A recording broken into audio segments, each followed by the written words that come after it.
Hello and welcome to Mindfood TV. I'm Michael McHugh, Editor-in-Chief of Mindfood, and I'm joined today with the CEO of Carnival Australia, Anne Cherry. Hi, Anne. Hi, nice to see you. Yeah, now it was a couple of months ago that we had lunch together and you were telling me about the spectacular growth of cruising here in Australia and New Zealand. It's still going, isn't it?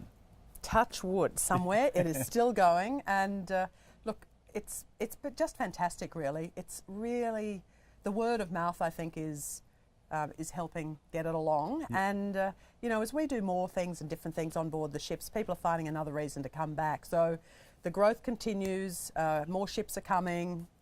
You know, it really is exceeding everyone's expectations except mine. You've got a bottom line there. I do have a bottom line, and also I think, you know, I think we're like sea people in Australia and New Zealand. We all live on the coast, and there's no reason why more people shouldn't be cruising. That's right. Now we're here on the Pacific Pearl, and this weekend it heads out for 3 nights. Yes. And it's a comedy cruise, is that right? Tell us about that. Well, look, these weekend cruises have been part of the growth as well. For people who aren't sure about, you know, will I, won't I cruise, we give them a really good reason to try. And the comedy cruise is laden with comedians. Luke Mangan's on board too, so we're launching the new Salt Grill menu. It's, yeah, so it's a combination, I think, of people. Lots of these passengers have cruised before, so they love it. There are people on board celebrating birthdays and all the things you do for a weekend away. And then there are others who've never cruised before. Plus, we've got lots of travel agents on board, so it's going to be a great fun weekend. Great weekend. Lots of headaches on Sunday night, probably, coming back. And the captain tells me there's lots of whales out there, so I'm really, wow. you know, it's one of those weekends, and I've been out on the ships at this time of year, that suddenly you look out and you go, oh, there it is, right beside us, a great big whale. So it's a wonderful experience, isn't it? Just sort of takes your breath away, really. Yeah. Now, our very dedicated and loyal Mindfood readers have been part of your Born to Knit program. Do you want to share with us what the Born to Knit program is? The Born to Knit program is... They don't make just little hats. No, they don't. Although that is gorgeous. That is gorgeous. The Born to Knit program is part of our Pacific Partnership, and in lots of the communities we go to, when women have babies, they actually have nothing that they can use really just to wrap themselves up in that moment, which is, you know, the greatest moment in most women's lives. So we began the program with the idea that anybody can do that. Really, you don't have to be an ace knitter. You just need to have to work out how to do plain purl, or maybe just plain actually. And then we'll put them all together and we create things that are just fabulous. I mean, this is so... Whoever put this together, a big hug from all of us. Yeah. But it's really good, and you can imagine when you've got a new bub to be able to just wrap them in something like this. And so it's I guess our partnership is about saying to the communities in the Pacific, we are thinking about you. We're not just delivering tourists to your doorstep and sailing away.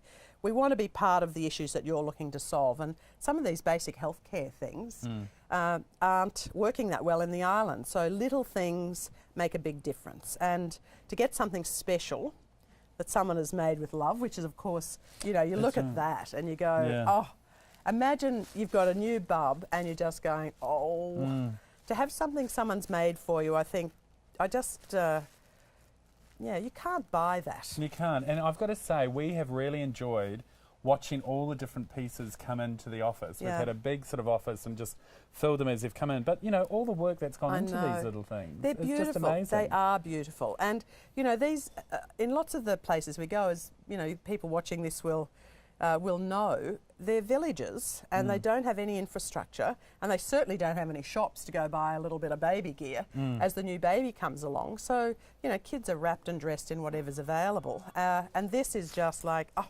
how special. So it is special. Your readers have done an absolutely amazing thing, and when we give these to women in the Pacific, we'll make sure we get some photographs of... Yeah, that would be great. Yeah, a good follow-up. because then there's the feedback. Because I think often when you do stuff like this, you think, well, who got it and where did it go? So we will actually trace it through. We'll find some of the women and the new bubs, and we'll give you a feedback loop on it, because I think just to see it will also demonstrate how you know, how valuable it is to and how it's people. been used. Yeah. This is only some of it. We have another room in both our Auckland and Sydney offices. I think we've already supplied some of it. Yeah. So, you know, they've enjoyed it. We've enjoyed being part of it. So. Thank you. And of course we get passengers on board to do it as well. They buy a little knitting pack, and at the end of each cruise we gather them together. So, I mean, we're getting lots of these gorgeous knitted blankets, and and we're building health centres as well on the island. So tell us about those. Well, part of our program again is we add $1 onto everyone's bill on board, but also corporately we're putting money in, and we have a program jointly with Save the Children. We're building community health centres, kindergartens, just really pretty basic services in places where people have got nothing. So again, for kids and for communities, otherwise you've got to travel a long way.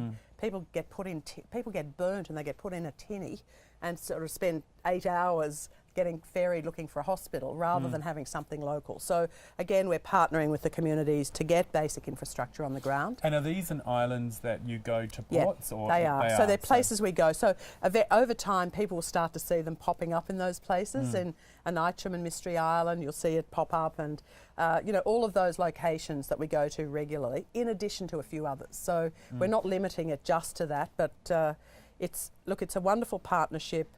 Everybody contributes, and it makes people in the Pacific feel as though we don't just, as I said, don't just treat them as a destination, that we value them and that we want to be aligned with their community needs. So it's great. Now, Carnival Australia is a large company. Yes. What cruise brands sit under that brand? Because there are so many. we're a house of brands, That's really. right. Yeah. So P&O, Princess, Holland America, Seabourn, Cunard, P&O UK, AIDA, Ibero, Is there any there? Costa. So we do have a very wide range of brands. It's one of the great selling points, though, and it's the reason we've been able to grow so quickly, because there's a brand for everyone. And it doesn't matter whether you're over 70 and you want to hang out with other people like you, play bridge. I've got a brand for you. You want to go around the world, I've got a couple of brands for you.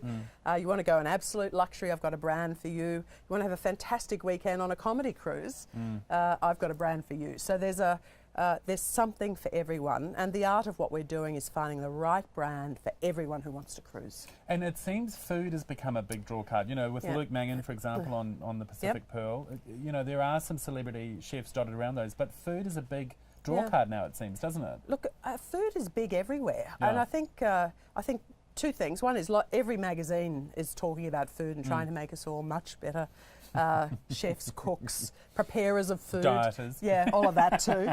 And of course, television has had a huge influence on that. But I think also for lots of people, everyone wants to eat well. And we're all busy, it's expensive, we don't have time to cook all the time. So I think one of the things about a holiday is that you can sit back and do things with food or eat in a way that you always wanted to eat but you never have time to do. So part of the food offering is being innovative, is giving people either as part of their fare or for a very nominal amount of money, food that many of our passengers couldn't afford any other way. So part of it is that experience. You come off going, and you wouldn't believe what I ate, and this is fabulous. And we went Luke Mangan's restaurant and so on. So I think there's an element of just the wow factor, but there's an element that people now expect on their holidays to be able to do something pretty fabulous with food. Well, it's a perfect holiday, isn't it? You unpack once, and then you can just have a great time. Get off the ship if you want. Stay over, that's right. I'm out there beside the pool now, thinking, that looks good. And that's right.